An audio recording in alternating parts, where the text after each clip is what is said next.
Hello, welcome to our great community. Today we have a new story that says, I think my wife is being unfaithful with a co-worker at work. How can I confront her? Friends, please subscribe and hit the little bell to keep you updated with new videos.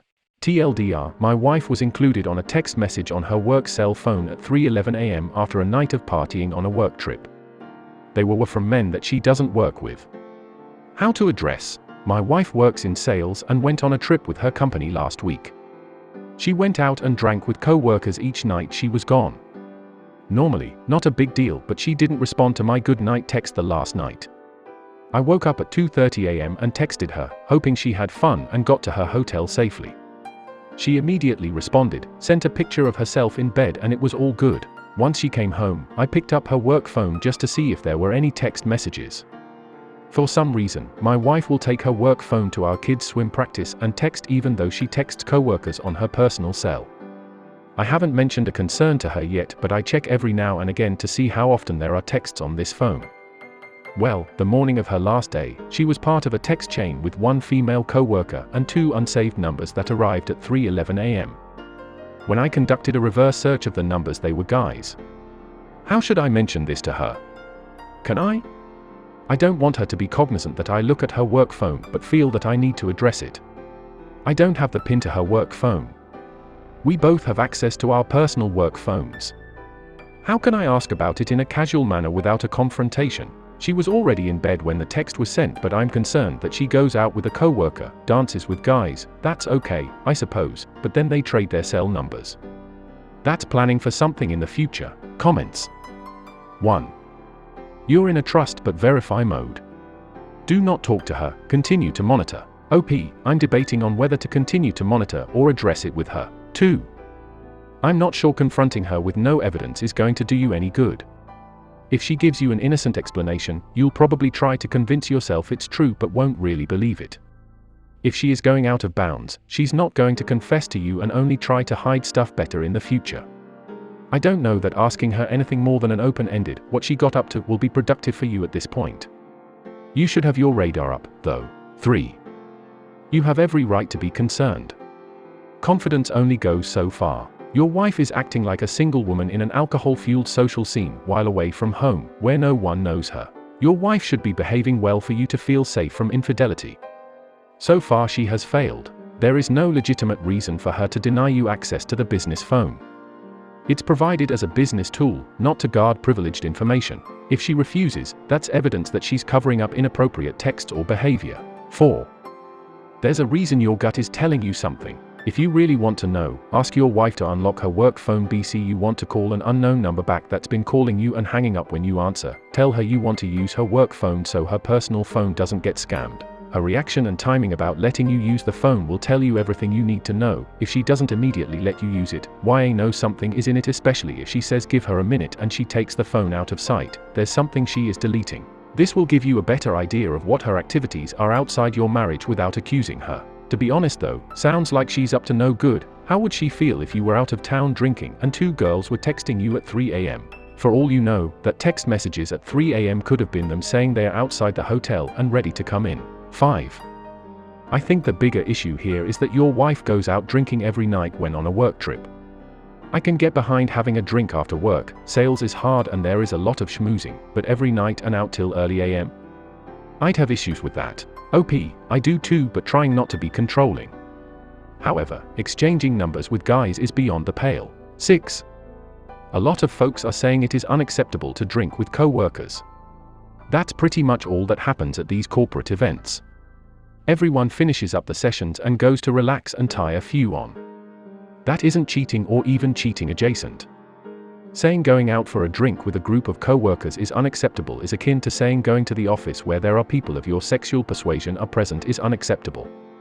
Completely ridiculous. Now, there are people who drink too much and are unprofessional. That's another matter. Yes, cheating happens at these events, but most of the time, that started in texts and flirting long before the event. Relationships is just the final play in a long road. I am usually in my room by 11 or 12, and I get group texts from various folks throughout the night inviting me to meet up, etc. I see those in the morning. Getting a text during one of these events isn't unheard of. The fact that you don't see a reply is very telling. If she was deleting messages, that whole thread would be gone. Keep your eyes open, but this doesn't feel like cheating to me. Friends, what did you think of this story? Share your opinion in the comments. Please subscribe and hit the bell for new videos. Second story. My wife was unfaithful with my friend, but we decided to get back together. I am a 38-year-old man and my partner is 32 years old. We have been together for about 9 years. She has a child from her ex-husband. To make a long story short, 2 years ago we were having some problems and decided to take some time apart. We didn't know what would happen or if we would get back together. So obviously each person was free to do what they wanted. Well, she and my friend decided to get together a couple of times when we broke up. They would come hang out with me at the bars and then, I guess when we were done for the night they would hang out really close and who knows what happened. Supposedly it only happened a handful of times. Well, we decided to get back together and work on things, and a few months go by and he tells me what's going on. I was pretty upset about it. I cut ties with my friend. But we had invested so much time and work in each other that I didn't want to throw it away. But it still bothers me today. I don't know what to think. Or do. Comments. 1. Research sunk cost fallacy. I think it's what is happening to you. And to make it simple, the boat is sinking and no matter how much you invest in it, it will sink and you will just lose more by staying another minute on it. If someone doesn't care about you at all up to this point, I couldn't trust them. It's like he made a mockery of you and you're supposed to ignore it and act like nothing happened. 3. There is thing called like. Sunk cost fallacy. A person refuses to give up on a relationship even when they are unhappy because of the flawed idea that it is easier to fix a broken relationship than end one and find and start something new. This is why gamblers keep gambling when they are down. It seems easier to recover a little than to walk away at a loss. But here is the thing. Fixing something that is broken is really hard, especially if deep down you don't want to fix it, or the other person doesn't want to be fixed. You aren't letting anybody down by walking away. You don't owe it to anybody to stick around. You've tried. It doesn't help. Nobody can ask if any more from you about this. Starting over seems like it will be impossible until you actually do it. My ex-wife carried on an affair with her weed plug and his wife. Sleeping with both of them, and not even really trying that hard to hide it. I was determined to make it work, to fix myself for the sake of my marriage, my reputation, and my kids. I put myself through hell trying to force myself to cope with and accept the unacceptable. Surely it would be easier and better to fix what I have than to let it go and start over with nothing. 4 months later she decided she didn't want to try anymore. She would rather go out and have fun and have relationships with strangers than have a life with me. For a few days I was devastated, feeling like the world had ended all over again. But after the initial shock, I felt a lot of relief. I was finally free. I didn't have to settle for some watered-down version of love. I didn't have to accept a life where I compromised on what I wanted. Way quicker than I expected, I found somebody new. We took things slow, and played it smart. I have never been happier now that I am now on the other side. You owe it to yourself to be the happiest you can be.